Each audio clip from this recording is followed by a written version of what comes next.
I am an intern working under the LEXIS and Company, and I am going to present on the topic personal capacity.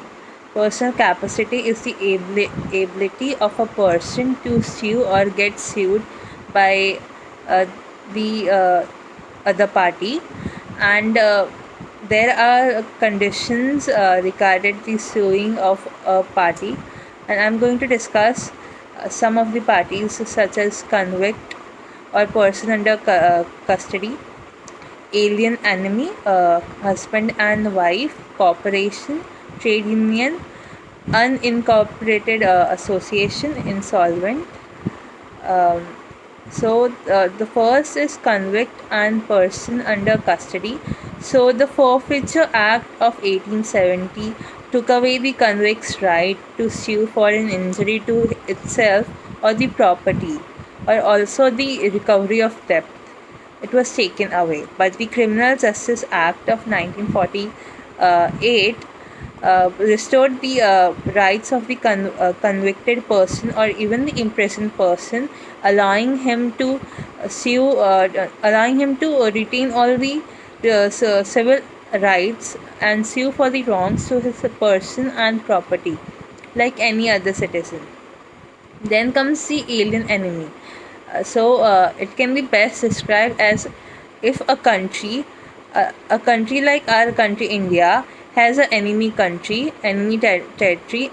So a person residing in that territory or carrying out the business in that territory is the alien enemy, is known as the alien enemy.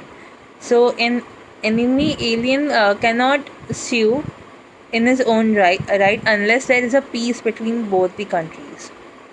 Then comes the husband and wife. Earlier, the married woman cannot be sue or even sue the other person unless the husband was involved in the suit.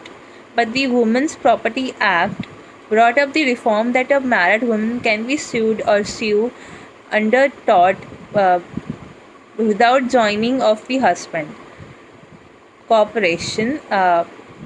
There exists a vicarious liability between the corporation and its employees.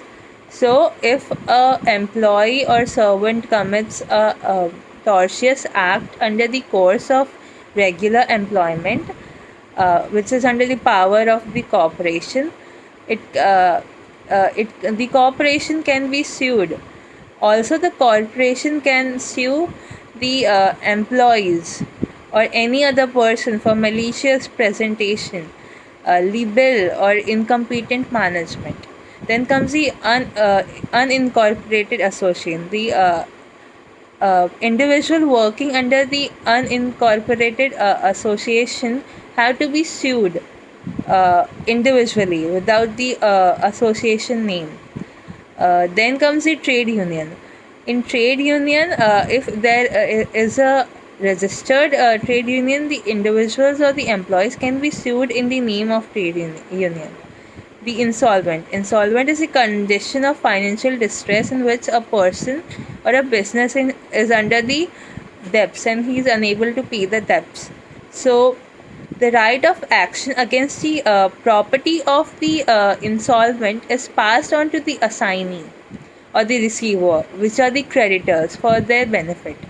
But the right of a person on the basis of respect, defamation, assault lies within the insolvent. If the suit is mixed with both the person and the property, then the cause of action is divided between the assignee and the insolvent.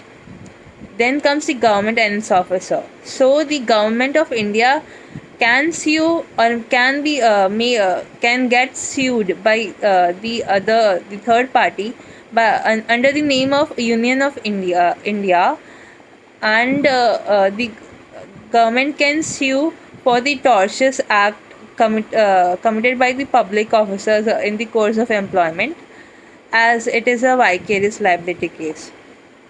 Then comes the foreign sovereigns. So all the sovereigns are equal, and a court does not have higher jurisdiction than the foreign sovereign. But a foreign sovereign cannot be sued unless they themselves submit the jurisdiction to the local government. Under the CPC, a foreign sovereign can be sued in the Indian court only with the consent of the central government. Then comes the ambassador, which are the diplomatic representative, and the families and servants from other countries cannot be sued unless they waive their privilege by submitting to the jurisdiction of the local country court. And ambassador cannot be sued during his term of office. And in India, they can be sued by the consent of central government. Then comes the minor. Minor can sue and can be sued can be sued only in the negligent torts. A minor can be sued for assault, false imprisonment, libel, slander, fraud, but he or she cannot be sued under the intentional torts because of their mental incapacity taking into consideration. But minor can sue in all the torts against him, but this suit has to be brought up by any major friend who is more than 18 years old. And lastly, there is lunatic case. uh, if there is an act committed by lunatic, then he has a condition of unstable mind and he cannot be sued, and he also cannot sue someone else. So thank you, this is it for the presentation. Thank you for listening.